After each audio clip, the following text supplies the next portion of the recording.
Okay, so now we've moved on to the zooplankton part of our field trip, and right now we're going to determine the speed of the current. So we're at an ebb tide, which means the tide is going out of the creek. So in order to do that, we've put a tape measure down. We're going to measure 3 meters.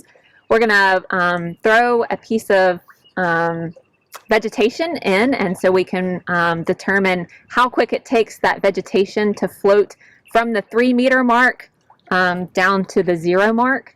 So start your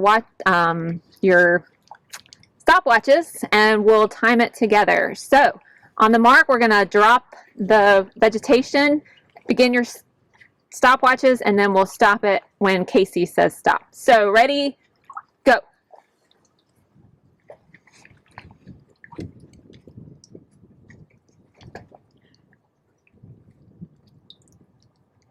And stop. All right, so now we can determine the speed of the current that's leaving the creek, and that will tell us how much water is going to go through our plankton net.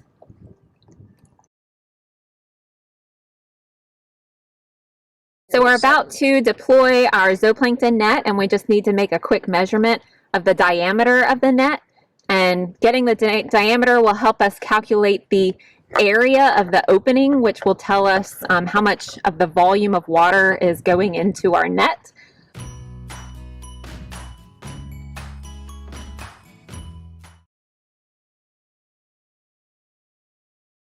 All right, guys, so let's deploy the net now.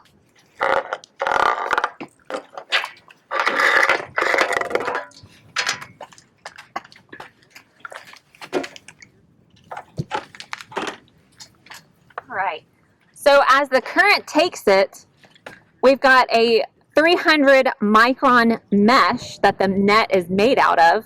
And so as all the water enters the mouth of the net, anything that's smaller is going to go through the mesh, so the things like the phytoplankton, and anything larger, which is our targeted zooplankton, anything larger than 300 micrometers, is going to be trapped inside the net, and it's going to get funneled down into the cotton, which is that plastic bottle that's floating up.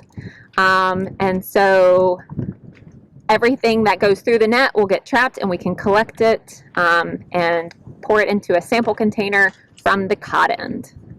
So we're going to deploy the net for a couple of minutes so that we know the time, the volume, and we can make our calculations for biomass.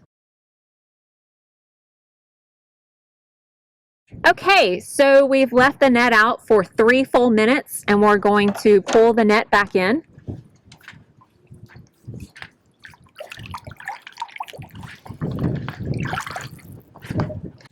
And we're going to rinse down the side of the net with some water that we've collected so that we can collect all those zooplankton, those little larval crabs, and get them down into our cottons because they get trapped on the inside of the net.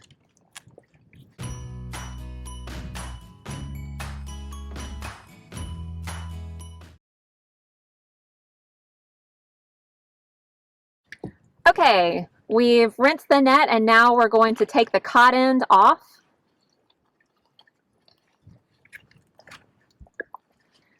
And put it into some containers.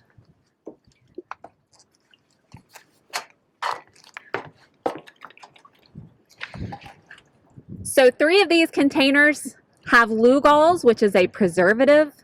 And so we're going to preserve these plankton so that we can count them in the lab.